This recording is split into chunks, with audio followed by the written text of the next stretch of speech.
A human life is sacred. It is sacred in its being born, it is sacred in its living, and it is sacred in its dying. The joy and sorrow of life weave a tapestry of our individual lives as we gather in family and in community to bid one we have known and loved farewell and to say yes to life's greatest expression, love. Love believes all things, hopes for all things, endures all things. Love never ends. In this gathering, may we feel the embrace of the ageless human community. Our strength and our resources are great, for they come from the deep well of all humanity. And in this spirit, we join our individual thoughts and feelings into a harmony of remembrance and affirmation. So as Holden lights our chalice, the symbol of Unitarian Universalism, the flame signifies the many gifts that Sherry offered that lit up the world for so many decades. Thank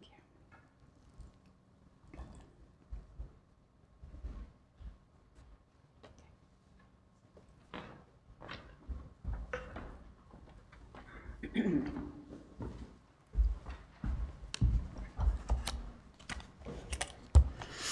Hi, I'm Rabbi Benji Barlev from Temple Beth Shalom, and I didn't have much of an opportunity to know Sherry, but I'm here representing her Jewish heritage, and I did get to know Eric and Harriet and Holden and saw her love emanate through them.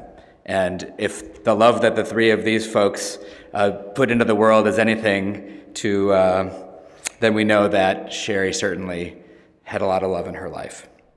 I want to read a poem from our Friday night prayer book from the poet Merritt Malloy. When I die, give what's left of me away to children and old men that wait to die. And if you need to cry, cry for your brother walking the street beside you. And when you need me, put your arms around anyone and give them what you need to give me. I want to leave you something better than words or sounds. Look for me in the people I've known or loved. And if you cannot give me away, at least let me live in your eyes and not in your mind. You can love me most by letting hands touch hands, by letting bodies touch bodies, by letting go of children that need to be free. Love doesn't die, people do. So when all that's left of me is love, give me away. And I'll share our sacred Jewish memorial prayer, El Malei Rachamim, which asks God to please tuck Sherry into his loving care. El Malei Rachamim shochen b'maramim hamitzei menucha nechona mazihirim et nishmat Sherry shahalacha la'olama ba'al harachamim yasti reha b'seter kenafav la'olamim Vitzur bitzur hachayim et nishmata Adonai hu nachalata V'tanuach b'shalom al mishkava v'nomar Amen. Compassionate God, eternal Spirit of the universe, grant perfect rest in your sheltering presence to Sherry Osbeck, who has entered eternity. O God of mercy, let her find refuge forever in your eternal presence, and let her soul be bound up in the bond of everlasting life. God is her inheritance. May she rest always in peace and in love, and may we bring every one of her joyful spirits to our lives each day. And together we say to that, Amen.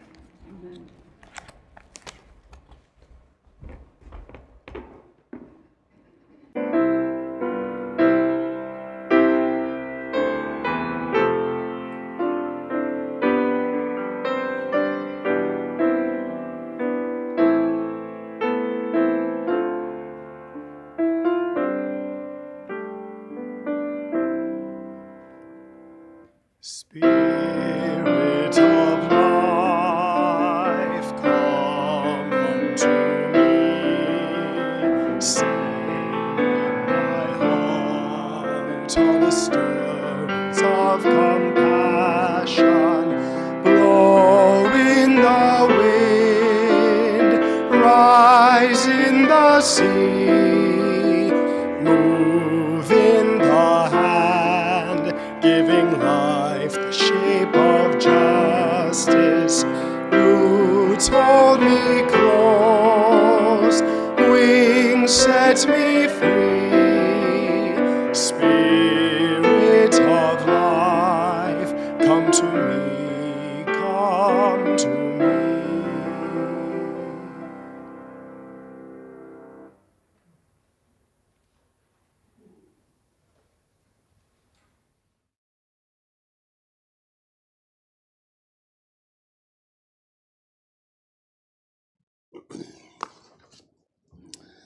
Not much better. Mom was loved by a lot of people, and it shows here today. And she touched a lot of lives, and I hope that we honor her with our eulogies. Her mother would pull down the blackout curtains, and the city would go dark in case there was a air raid. Why the Axis powers would ever want to attack Cleveland, I have no idea. My mom told us stories of going to Browns games with her dad, seeing Jim Brown play in Old Municipal Stadium.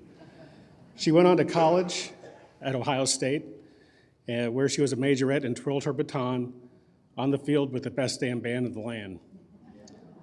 She never lost her love for it. In fact, for her, going to skull session meant more than going to the actual games itself.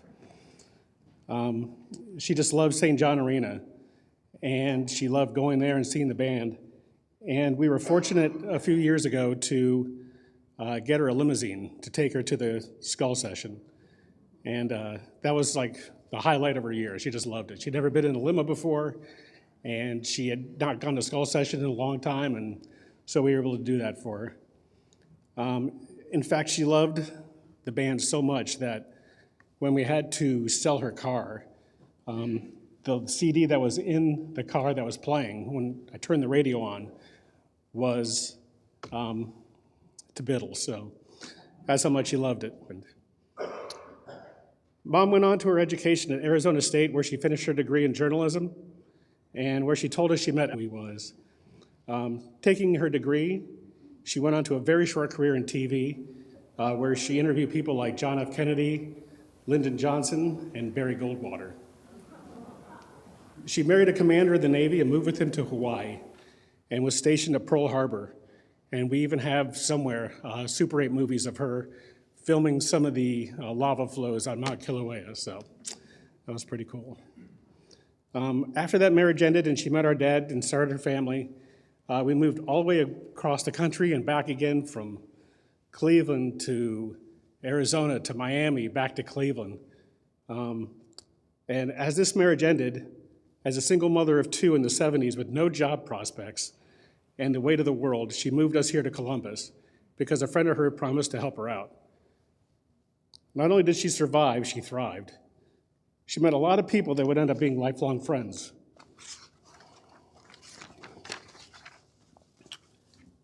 And our mom found us always great places to live. Looking back, we never wanted for anything. There was always food in the fridge, a roof over our heads, and we never had to worry about losing heat in the winter or AC in the summer. And that's because she worked extremely hard, and sometimes as many as having 3 jobs at once. But we never heard her complain, not once. but I'm sure she spent many restless nights and sleepless nights thinking about just how to survive the next day or the next week or the next month. But looking back, I believe that we thought that that was our job, my brother and I. And my friends and I, and sometimes my brother, would make these mini, like Saturday Night Live type skits, and we would perform those for her in her bedroom. And I remember a whole summer where we did nothing but that, just to make her laugh. And she had a great sense of humor, too. One day when I was listening to some records, she asked what the album was. And after listening to the album for a few minutes, she started to laugh and said, "That was really funny." And she said, "What was that?" And I said, "Well, that's Cheech and Chong." You know, we would like do little Cheech and Chong skits back and forth with the player that was playing. The player's name was Asante Dean, but what we heard was sauteed bean, anything. But anytime for the rest of the game, and they called his name a lot, and just, you know, just made a spectacle out of ourselves. And that made her laugh even harder, and she started doing it even more, so. Growing up, when my brother and I used to circle what we wanted in the JCPenney catalog or Sears Wish book, there's probably people who don't know what the heck that is. We never thought that, you know, her working her fingers to just a bloody bone. We just never thought about it. We just always would circle what we wanted. And we would always get it. We would get our Star Wars toys or electronic football game or, you know, a new baseball glove. We just thought that she was going to get it for us, and she did. Somehow she did, every single time. She always put us first. And whenever she would date somebody new, she would never bring him home unless she knew that she could trust him. There was never a time that she made it about her. It was all about us. So, you know, even though that, you know, she wanted to see this person or whatever, she would, you know, never bring him home and never do a second date if she knew that she couldn't trust who this person was. When I was having some really bad times in junior high school, probably the worst times of my life, she told me the home that she loved, her family for John and myself, and made it something positive for everybody, because that's just who she was.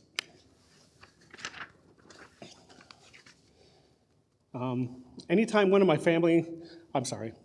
friends came into our house, they were instantly welcomed and made to feel like family. Our friends knew that there was always an open invitation to come into our house, eat our food, watch our TV, and just have fun. The door was open, it didn't matter. And I've tried to make that same law in my house, where my son's friends know that they are always welcome.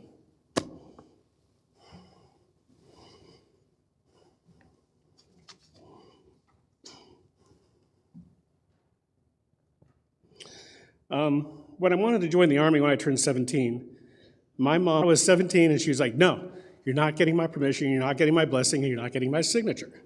And she refused to sign for a full year. And I just kept hammering. I said, "I want to go." And she goes, "No, you're not going, you're not going." But just before I turned 18, I told her I wanted to join, and I wanted her blessing. And 5 days before my 18th birthday, she did sign the paperwork. And as much as she hated to do it, she knew that it meant a lot to me, so that's why she did it. She was always there in the audience when I graduated from high school, from Ohio State. She drove down to South Carolina to see me graduate from basic training, and she drove halfway across Pennsylvania to watch me graduate from my primary leadership development course in the Army. She even trekked with the rest of my family down to Fort Dix in the middle of winter to see me when I shipped off to Iraq. She was just always there, every single time.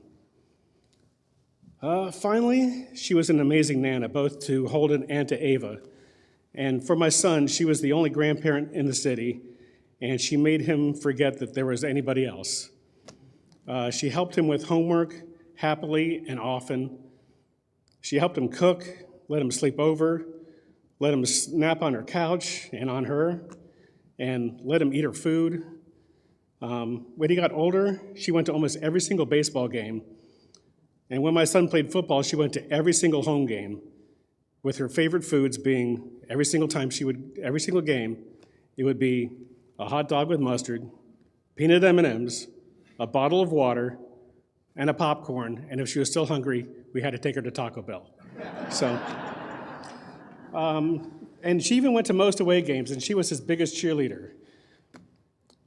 I won't even get now into how she became a CIA operative to bring down foreign regimes, or intricated a bunch of fight clubs here in Columbus, or even how she helped to fake the moon landing from a secret base in Arizona. I'm not going to get into it. She wouldn't want me to do that. There is an old Jewish proverb that to have a full life, one must plant a tree, have a family, and write a book. The idea behind this is that there will be this is your lasting legacy, and that these things will be a testament to your life, and that you have something to teach future generations. So this is her book that she wrote. It's basically an autobiography of her life and her family, and she got that published a few years ago, and she was very proud of that. I hope those who did not know much about her have a little bit better understanding of the kind of woman and mother she was. I want to end with a quote from one of her favorite movies.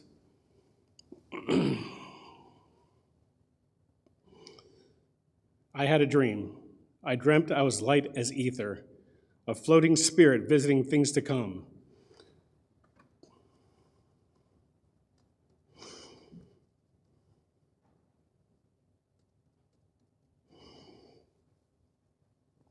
The shades and shadows of the people in my life wrestled their way into my slumber. I saw an old couple being visited by their children and their grandchildren too.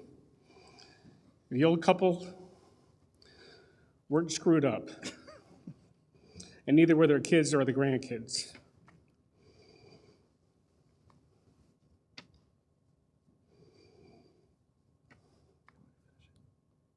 And I don't know. You tell me, the whole dream, was it wishful thinking? Was I just fleeting reality like I know I'm liable to do? And it seemed real. It seemed like us, and it seemed like our home.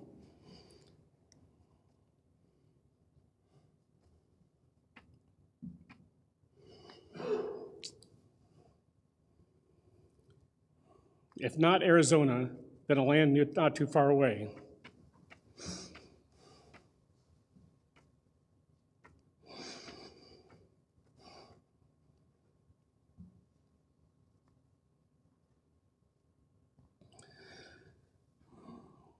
Where all parents are strong and wise,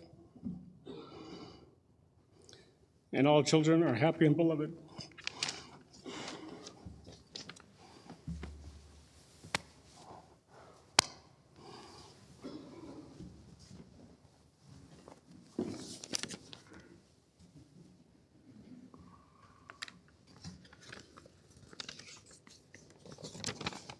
I don't have much to add to that.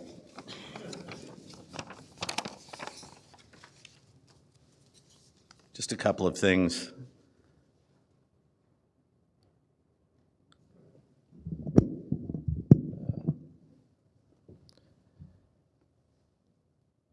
Everything that Eric said about growing up with Mom, I would say the same thing. She made you feel special.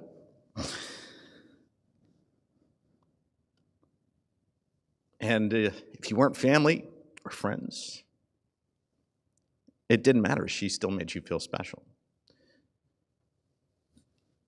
She loved humanity. She believed in the good in everybody. And she believed in having hope. And just like Eric said, we never wanted for anything. And as we get to know our parents, as we become adults, we start to understand just a little bit of what they must have gone through and have an appreciation for. I was very lucky as a kid because I had an older brother who was, he was my brother, but he was my dad. And I had a mom who, like Eric said, made everything an adventure. When we moved to a new place, it was an adventure. Only the good things about it. I was very lucky to then, as I got older, understand that I didn't just have a mom, I had a best friend. And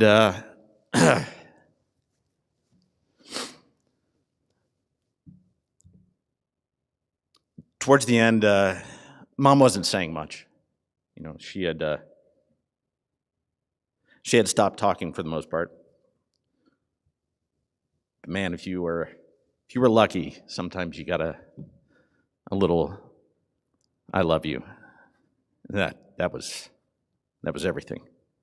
There was one other word though that I got her to say. You know, she was not eating much, and she was on this thickened liquid diet, right? And she knew it was disgusting. And if you know Mom, she was everything was in her eyes. She could communicate with her eyes, and that's what she was doing when she couldn't speak anymore. And there were two different kinds of thickened liquid that were in her little kitchen there. And when I would come over, there was one that I think was lemon and one was cranberry. And she hated that lemon. She just hated the lemon. And so I would look at her and I would say, "Cranberry?" And she would look back and she would say, in that tone, "Cranberry." It would be sometimes the only word she would say. And sometimes I'd go home and I'd think, you know, some of the help would come in and they'd maybe change her and help her get situated, make her feel more comfortable, and she'd say thank you to them. And sometimes she would only say "cranberry" with me. So one day I went in and I just was sitting there, was quiet, and held her hand, and I started to think, what would I say here today? Then I thought, well, sorry, but, well, shit. I should say these things to my mom. I shouldn't wait to say it to someone else.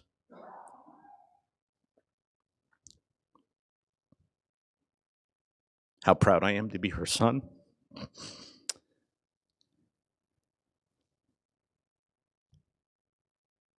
How thankful I am for everything she did for our family.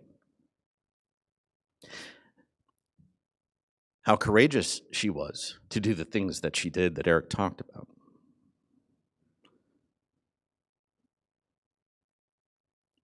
How thankful I was that she was absolutely my biggest cheerleader in everything that I did. If I wanted to play piano at 5 or 6 years old, she figured out a way to do that. Sometimes it was with Nana and Papa's help. Sometimes it was my uncle's help. She was at every play. I could sit in the back as an extra, and she would say, "Oh, you did such an amazing job. I could just tell that you were in that moment." And I'd say, "Yeah, it was a Donato's pizza commercial."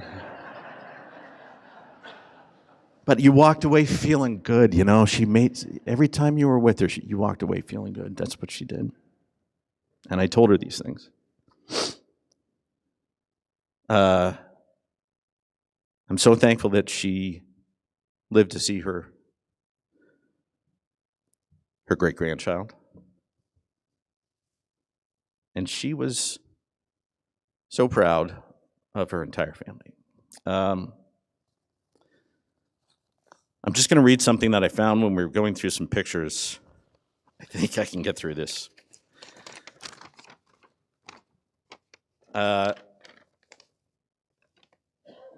This is right before I moved out of the house. And it says, "Mom, do not read until you get to work. Don't worry, it's nothing bad." I kind of had a tendency to be the one that might get into a little bit of, we won't say trouble, but some other things. Mom, I was lying here in bed, falling asleep, and I remembered when you used to tuck me in at night and take off my socks for me. Sam and Fran, she would call my socks Sam and Fran, and she would tuck them off. And how you would leave my door open for me or turn on my nightlight if I needed it. And I began to feel this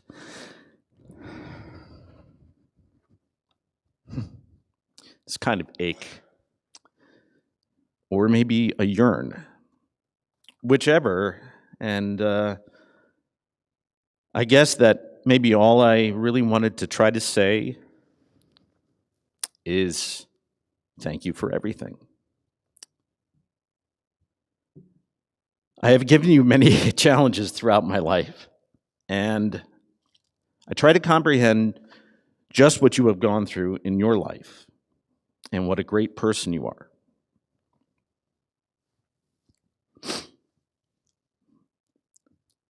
Sometimes the minutes right before I go to sleep are the hardest for me because I tend to think of everything that is happening, and it's almost feeling as though there's this big weight on my chest. And my mind feels like it's running at 100 miles an hour in first gear. It's kind of hard to explain, but you have always been there for me, and I hate admitting that I have taken you for granted sometimes. I guess what I want to say is that to me, you really are invaluable and special, and that I will always love you just as much as when you took off my socks at night. I guess sometimes I feel scared that I may not need you as much, but I really always will. Deep in my heart.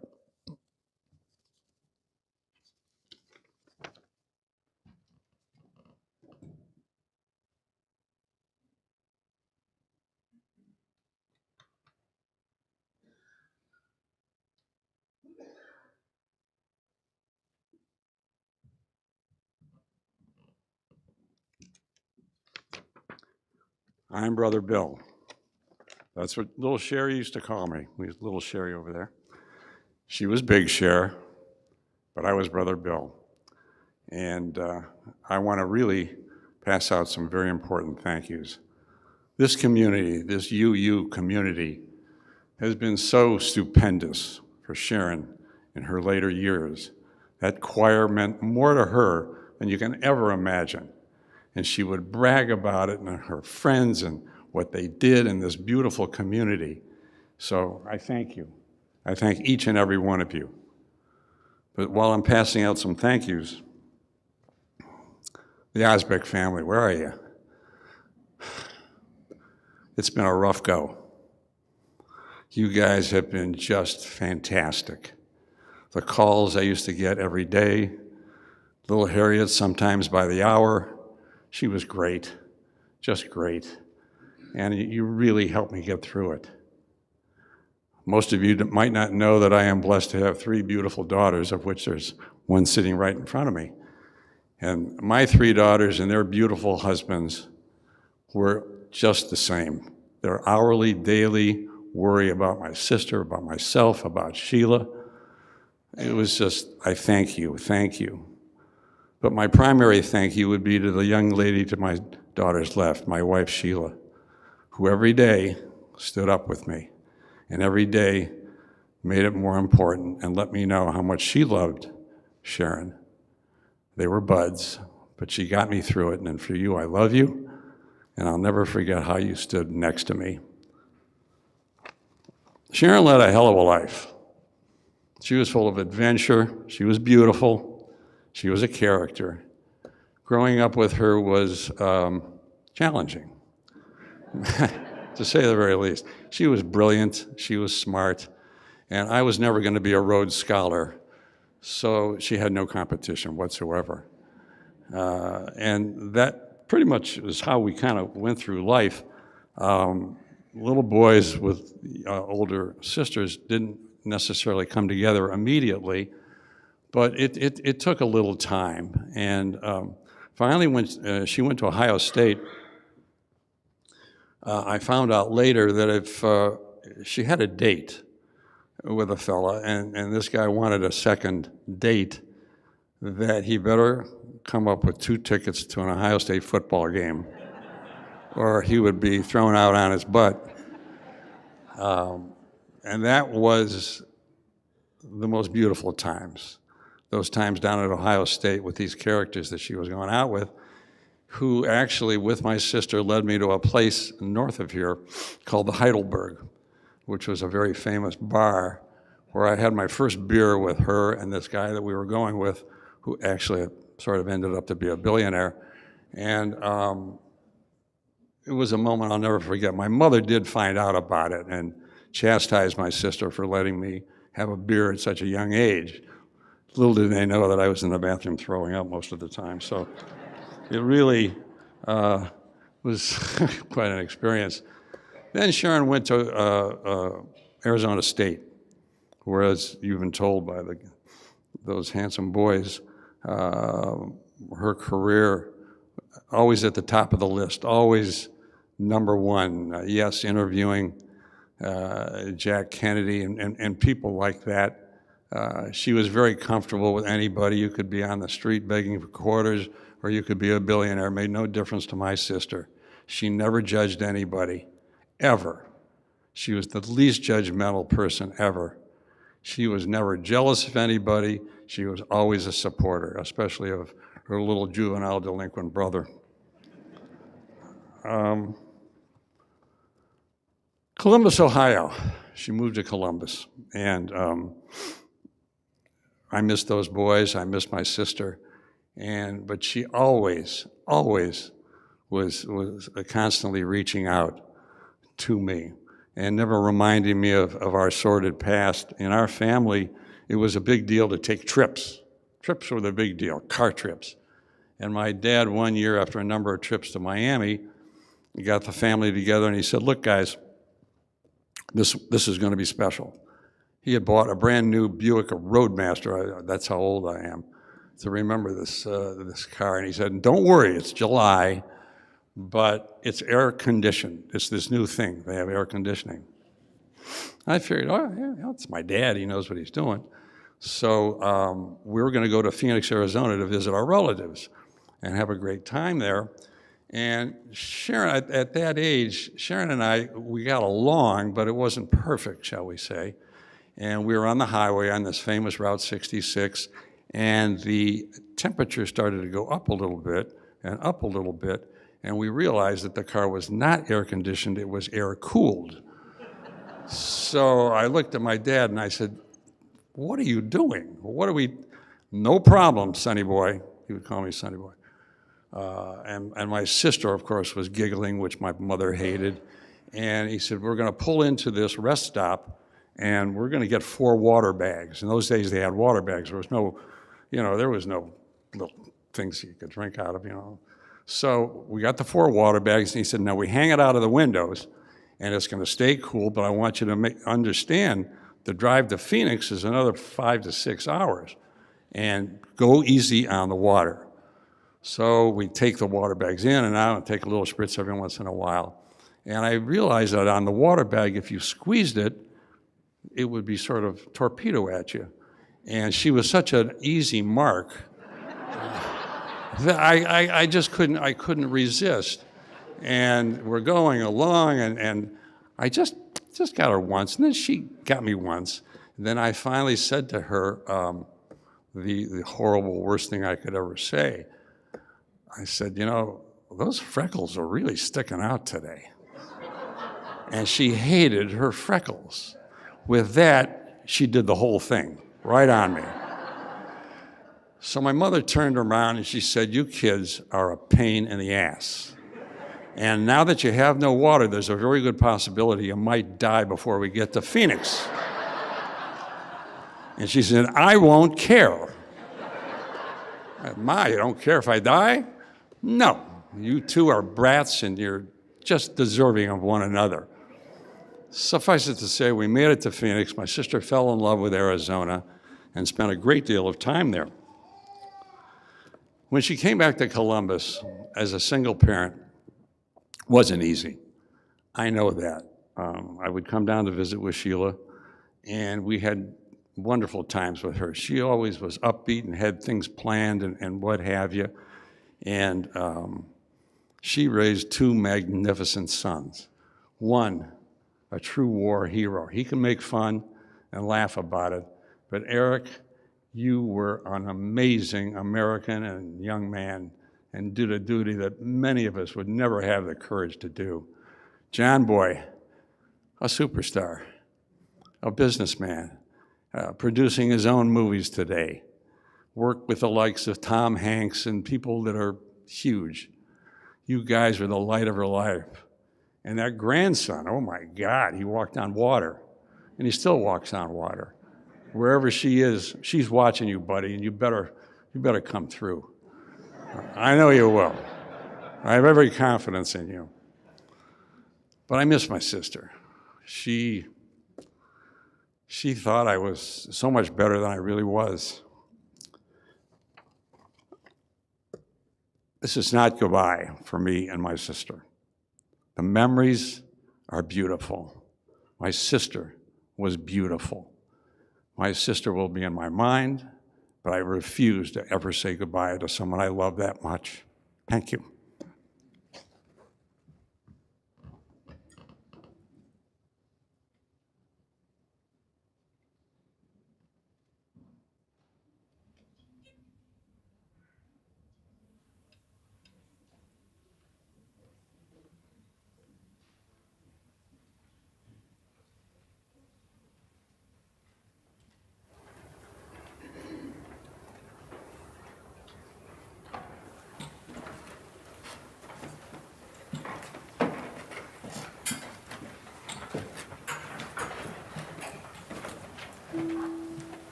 I'm Kitty Palmhauser, and Sherry was a wonderful friend to me. And I want to thank the family for letting me share some of my memories with Sherry. She was so caring and generous and fun to be with. She was a beautiful person inside and out. She always looked great. She had beautiful outfits even when we were wearing play clothes, and she had great hair. And we met through choir, but we really bonded when we went on a trip together to Pittsburgh, Pennsylvania. There was a choir event, and it was an event where several choirs were singing together, and we were rehearsing on Saturday, and I guess we were singing on Sunday, I don't remember that, but Sherry and I drove together, and we had a great time, and we talked, and we got to know each other so much better. And then when we got on the outskirts of Pittsburgh, I made a wrong turn. And we were lost. We were hopelessly lost. And this was in the days before cell phones and before Google Maps. So I think we had a printout from MapQuest. But it took us a long time to find our way back to First UU Church of Pittsburgh. And we walked in late, and it felt like everybody was looking at us, and I was really embarrassed, and probably Sherry wasn't, and it probably was no big deal, but we had a lot of fun on that trip. And so after that, we would sit together at choir occasionally, and then all the time. And we were really serious about the music, but we would also whisper and joke, and sometimes our music would fall on the floor and we giggle, but we had a really great time. We also did choir shows back in those days. And they were a lot of fun, they were a lot of work, and the stories were always kind of silly, but the music was great. And Sherry was the head makeup artist. She was perfect. She went out and bought all the makeup, and she and several others did our makeup. And she said to me, I had to wear a red wig for one show, and she said, "You have the complexion of a redhead." I went home and dyed my hair, and I was a redhead for the next 8 years. And around the same time, I was getting married to Steve, and Sherry came up to me and asked me the weirdest question. She goes, "Can I be your fashion consultant?" And I said, yeah, I never knew I needed a fashion consultant, but I'm not very, up on fashion, so anyway, she was my fashion consultant, and we had such fun. She went with me to buy a dress, and it was my third wedding, so, we were looking just for a nice, formal-looking dress, and we went to several brand-new stores and couldn't find anything. So then we started going to resale stores, and she helped me find the perfect dress, the perfect shoes, and another day we went out and bought makeup, and another day I went to her house, and she colored my hair and cut my hair. Now, I had pretty short hair then, and I wanted it to grow out. And I kept going to this other, real professional fashion person, hair cutter, that kept cutting my hair real short. And so Sherry did the exact right thing. She just trimmed it enough to look good. And I went home, and my husband-to-be said, "Will you ask Sherry if you can pay her to cut your hair from now on?" And so I got up my courage and I said to Sherry, "Can I pay you to cut my hair from now on?" She goes, "No." She goes, "I will cut your hair, but you're not going to pay me." So I spent time trying to think of, what can I get her? I took her out to lunch a couple of times, and I bring her like napkins and calendars and silly little things. And, it's like she was being so generous, and I was not really giving her her due. We would also get together and work on difficult choir pieces, and before every concert, we would get together and practice and practice and practice. And we'd go downstairs and plunk it on her piano, and then we would go upstairs and we would listen to YouTube or practice CDs. And we always had a great time, and when we finished, we would either have tea in cold weather or ice water in hot weather, and we would sit and talk and talk and talk. We talk about the world, we talk about our lives. Most of all, we talked about our families. and she loved sharing her family's accomplishments. She was so proud of them, especially she would talk mostly about her grandchildren. And I still can't think of the young man who was Holden without thinking of Holdy. That's what she always called him. I also learned a few important life hacks from Sherry, like storing the cords of all the electrical devices in our bathroom drawers in toilet paper tubes, which I do to this day, and also taping our choir music that wasn't stapled together, taping it so that one piece wouldn't fall down while you were singing it, and you had to fish around for it. So I've been doing those things for years, and I think about her every time I do them.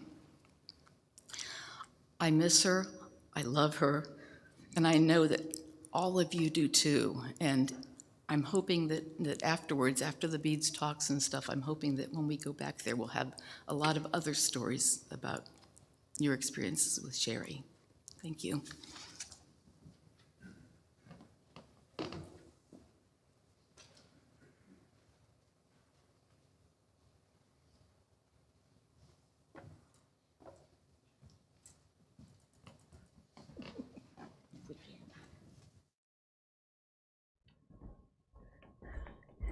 This mic is a little easier for short people. My name is Linda Royalty. While Sherry, Oma, Debbie, Florence, and I have been friends in various aspects of our lives, we've all treasured our time together as a group we named Beads some 20 or 25 years ago, dedicated to open discussion of many subjects and issues, and support when needed. We've amassed a history, as well as a large pile of beads, collected by each of us on individual travels and brought back to the group from each destination. These beads are made of all possible materials, from plain to intricate, earthy to refined, each different, just like us. I like knowing that Sherry displayed her collection of beads as a strung-together garland over her living room fireplace at the heart of her house. Among the many things we did together, we went several times with Sherry to celebrate the very fine film and stage performances of son John, and hope he will keep us informed of his ongoing work. We packed care boxes to ship to son Eric and his unit when he was sent into Mideast military crises. We still feel the gladness of his safe return.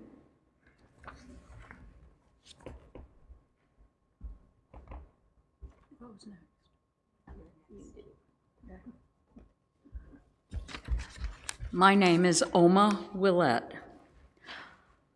Our lighthearted excursions ranged from drop-ins at Grader's, tickets to Catco, a tour of Malabar Farms, a visit to Corky and Lenny's Deli on Sherry's turf in Cleveland, and a week-long stay at a large vacation house on a rocky mid-coast Maine where we absorbed the ocean air and all of its abundance.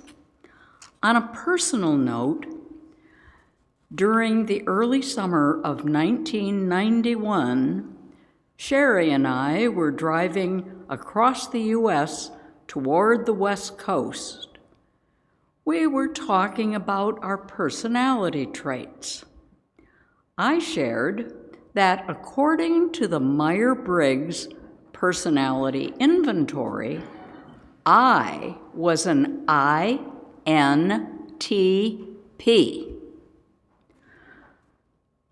As I drove, I glanced over at Sherry. Her big eyes grew even larger as she slowly said, I am an ESFJ. We are opposites. With our eyes wide open, we glanced anxiously at each other. How would this big difference in personalities impact our long road trip? As we traveled west, we laughed and giggled about our anxiety.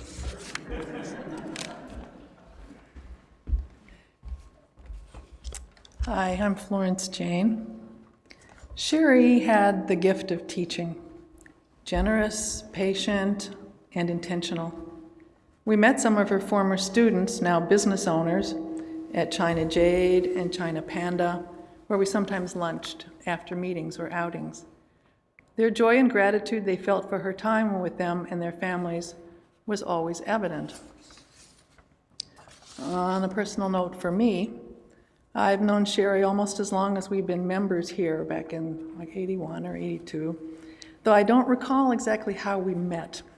What struck me overall was her intense love for her sons and a great affection for her friends. When our son was born in 1984, an Olympic year, the summer was blistering hot. We had no air conditioning in our home, and I was spending my days lying on the floor under a ceiling fan, attempting to survive. Sherry found out and decided she was going to help. She invited us over, doted on the baby, and we spent long hours in her cool basement watching the Summer Olympics. 4 years later, along came our daughter. Same story. Blistering heat, no air conditioning, hours under the ceiling fan. So she invited us over again, and we again spent most of the Olympics down in her basement. I've never forgotten her kindness about that.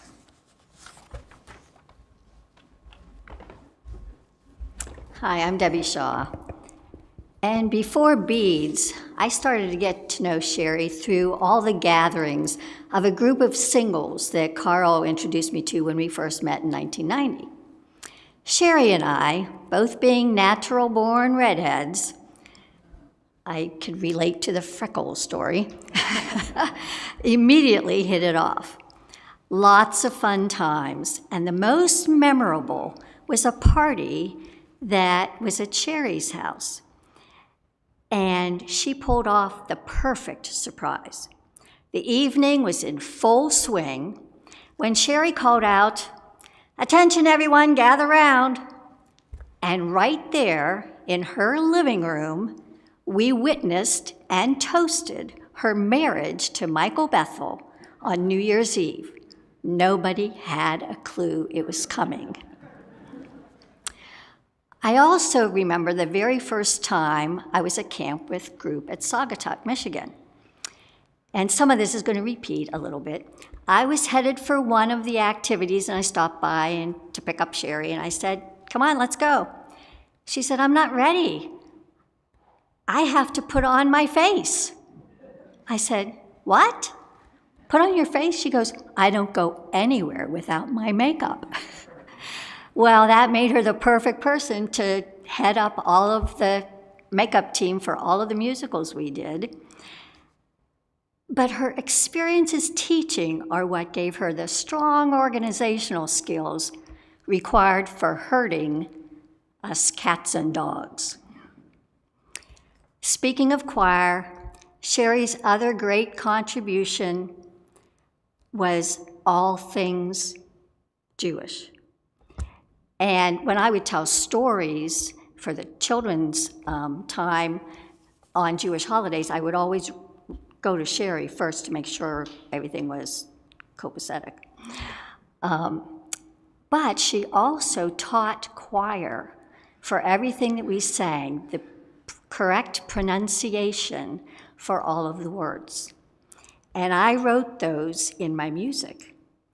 And I sat on the opposite side of Sherry as Kitty did. And so I could quietly have her check my phonetic spellings that I wrote in my music to see that I would say things right, instead of chatting and laughing. And they are still in my music, which we just sang today. And Sherry is also still in all of our hearts, and we were thrilled to sing for her.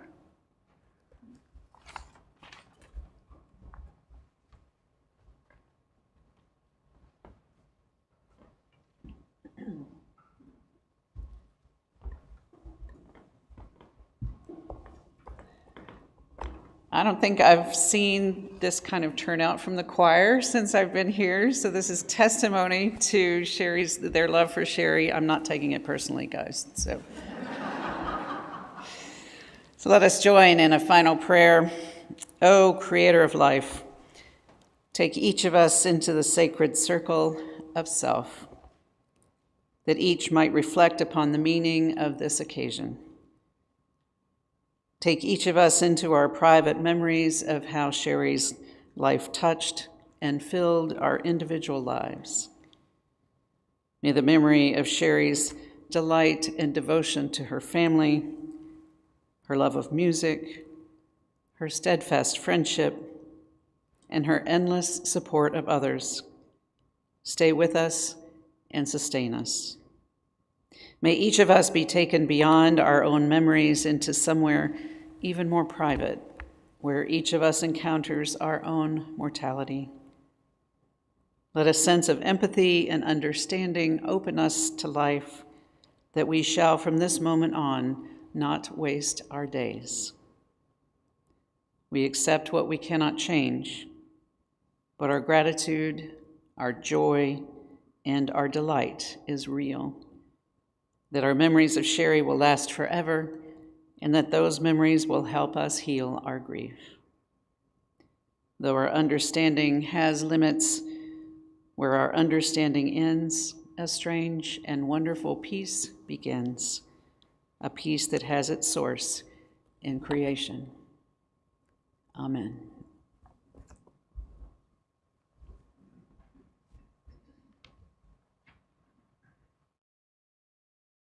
And join me as we sing Carmen, Ohio for Sharon. Oh, come, let's sing Ohio's praise and songs to Mama to raise, while our hearts rebounding thrill with joy which death alone can still. Summer's heat or winter's cold, the seasons pass, the years will roll. Time and change will surely show how firm thy friendship. Oh,